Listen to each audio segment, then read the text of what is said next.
Hey, it's Kelly with RV Wholesalers. Today I'm going to do a walkthrough video on a Heritage Glen by Forest River, the 272RL. The opposing slides in the rear living room here. You can see it does have the power awning with the LED light strip. Goes almost the whole length of the trailer. You also have the LED awning lights there. Also, there's some blue lights underneath the frame there, which will light that up during the night. It has the TV hookup on the outside here, so you can bring the TV from the inside, mount it up. You got the hookup out here, receptacle, whole 9 yards, exhaust for the cooktop there. Outside kitchen here with the sink, hot and cold here, cabinetry. You also have a mini fridge, which is going to be just 110. This will not run off of gas. It is metal in here, so if it does get wet, it's not going to damage it. It's got the aluminum wheels, double axle, triple entry step here. Has the 4 power stabilizer jacks, 1 on each corner. The button here will run the front 2. There's a button on the back which runs the back 2. So just hold down the button to extend them. Run the button up to retract. Now these are just to stabilize the coach, so when you're walking inside it's not rocking around. It's not for changing tires or leveling the coach. You'll level the coach with blocks underneath the wheels. It also has a solar panel. You can do a portable solar panel, as you can see there. Set it out in the grass. Just plugs in here. Furrion brand. What that's going to do is it's going to trickle charge the battery if you do a lot of dry camping, so you can utilize that as well. Fully enclosed underbelly. See the nice big pass-through storage here. Aluminum studs. It is finished off real nice here as well. There's also lights, which has the button just on the inside there. Lights for the front cap. Now it does have the residential refrigerator, and that right there is the inverter, which inverts 12 volt power to 110, so you can still run the refrigerator while you're traveling down the road. Nice molded fiberglass front cap here. Will come with 2 30-pound LP bottles. You can see those here. It does have an auto changeover regulator. You can see the arrow there. You always want to run both tanks open. So when you open up your LP bottles, then whatever side it's pointing to, the eye will be green when you have gas, red when you don't. So right now we have it pulling from this tank. Say this tank runs out in the middle of the night, it's going to automatically switch over and pull from this tank. But when you come out in the morning, you'll see that this eye is red. That means you know this tank ran out in the middle of the night, but it automatically switched over so you don't lose gas. All you're going to do is take this, switch this over to this side, then you can take this, close this one off, pull it off, go get it filled up, and then essentially you're just going to go back and forth, back and forth. Electric tongue jack. This will run just off the 12 volt battery, so you don't necessarily need to be plugged in to utilize that. Has a light on the front. You can see that nice loading light, run it up and down. If you unscrew this, there's a manual knob in there, so you can crank it manually if that motor does burn up. 12 volt deep cycle battery here. The battery is going to trickle charge anytime you're plugged into Shoreline or anytime you're plugged into your tow vehicle. It will trickle charge your battery, so if you're traveling down the road, it's going to keep your battery fully charged for you. Or anytime you're plugged in with your power cord, it's going to trickle charge the battery as well. If you come over here, you can get a little better look of the inverter there. You just got to power that up with the button right on top. That's going to invert 12 volt to 110 power for you, because the refrigerator in this coach is just 110, so you're going to have to turn that on if you want to run it. Now if you don't, then you don't have to worry about it. Over here you have the water heater. It is a gas electric water heater. First thing you're going to want to do after you've winterized it is pull that valve up right there. I don't know if you can hear it in the video, but you'll hear the air release. First thing you're going to want to do is leave this pulled out, and as you turn your pump on, if you're running off your fresh or if you're hooked to city water, it's going to allow that to fill up. If you leave it closed like this, it won't allow it to fill because it'll be a vapor lock. So you release that, and what will happen is it'll start pouring water out. Once it pours water out, then you know it's full, and you can go ahead and light it up on gas or run it off electric. The little on-off switch right down here at the bottom left, that is for the electric side. The gas switch will be on the inside. So for gas, there's nothing you need to do out here, just a switch there for electric.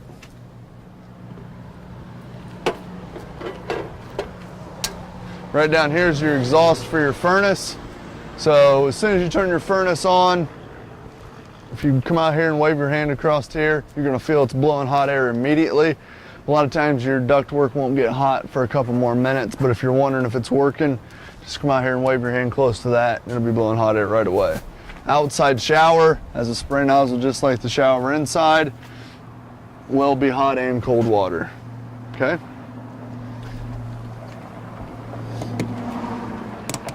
So 3 connections here. First one's gonna be if you're hooked to freshwater. So if you go to a campground, they don't necessarily have water hookup where you're going, you're gonna screw your hose into here. What it's gonna do is it's gonna fill the onboard tank, then you use the 12-volt pump to pressurize the system. Now if they do have water hookup where you're camping, all you do is screw the hose into here. You always wanna make sure you use a water pressure regulator, screw that in first. What that's gonna do is it's gonna reduce the PSI down to about 45 in case you're camping in a high pressure area, and it won't burst the lines, okay? And this over here is your black tank flush. So the first thing you're gonna wanna do when you get to wherever you're going, this one does have 2 sewer connections. So you're gonna have, these are your gray, and back there's gonna be your black.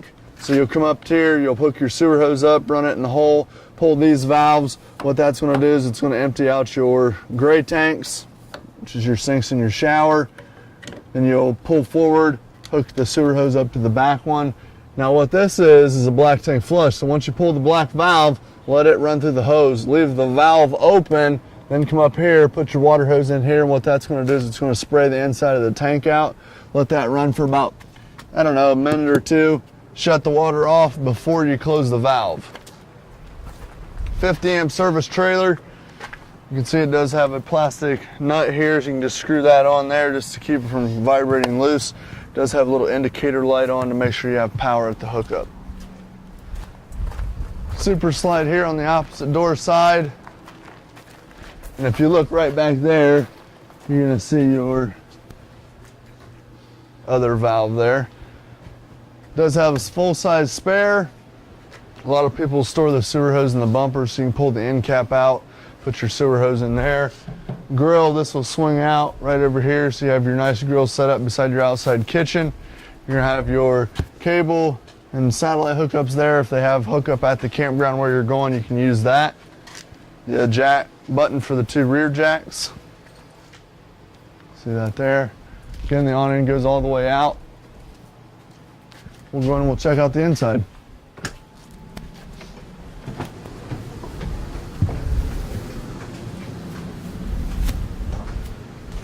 All right, so right inside the door here, you're gonna have your monitor panel, control panel here. What this is gonna do, so if you hold down these buttons, like the battery for instance, your battery is fully charged, fresh is empty, so on and so forth. And there's another one down here for the other tank, okay? So right here, if you're running off your freshwater tank, all you're gonna do is turn your pump on, so kick that button on right there.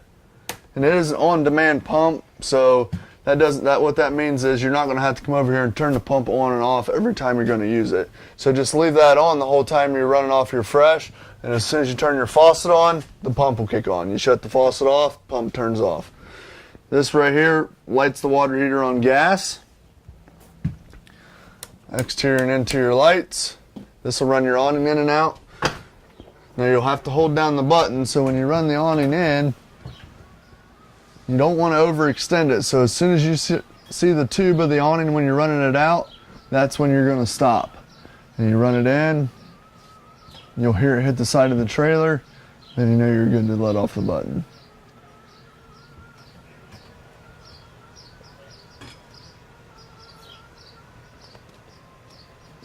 So that comes in here. So you have to hold down the button the entire time. And then you'll hear it hit the side of the trailer. Then you let off.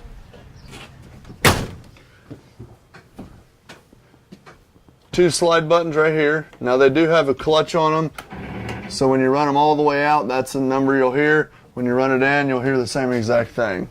For both slides here, you can see the bathroom in here. There's a GFI receptacle in there. And they run in series, so if you're plugging it into another outlet and it's not working, make sure this right here isn't tripped, okay? If it is tripped, another outlet won't work. You always want to make sure that this shower door is latched. It does have a magnetic strip there as well. Skylight over the shower. Gives you some natural light there as well. Plenty of storage in here. It does have the foot flush toilet, so if you put a little pressure on here, it'll release water. You always want to leave a little bit of water in here to keep that rubber seal nice and pliable. Then you can take it, flush it all the way, take it down.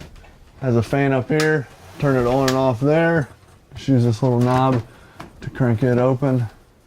Anytime you're taking a shower or anything like that, always run that fan, gets that moisture out of here. This remote right here you can use, and you can see it's pretty self-explanatory. If you'll run your jacks, lights, slide outs, the whole 9 yards. This comes in handy because if you're a one-man band and you're on the campground and there's a tree out there and you don't know if you're going to hit it, you can actually walk outside, run the slide out while you're watching the tree. That way you don't damage your coach. Fire extinguisher down there. Now this is the refrigerator, the 110 refrigerator I was showing you about. Now it does have a locking mechanism right here, so anytime you're traveling you want to make sure that that's screwed in. That way the doors don't come open and you come in here and you got a big mess to clean up. Island here, the one basin stainless steel sink, nice high-rise residential kitchen faucet there. Sink covers, a lot of people use the back side of this. Has a cutting board if you would like. Nice solid surface countertops. You can see there's stainless appliances. Works just like at home in the microwave. First thing you're going to want to do when you get into your coach is you come in here. After you've turned both propane bottles on, come here to your stove, turn all 3 burners on high, use your sparker knob, let that light up, let it burn for about, 15 seconds. What that's going to do is it's going to purge the gas lines, get all the air pockets out of the lines to make sure everything functions properly. If you don't do that, a lot of times you'll come in, hit your water heater, it's going to try to light for 15 minutes and it's not going to light because it hits an air pocket. If you burn that off first, it gets all the air out of the lines.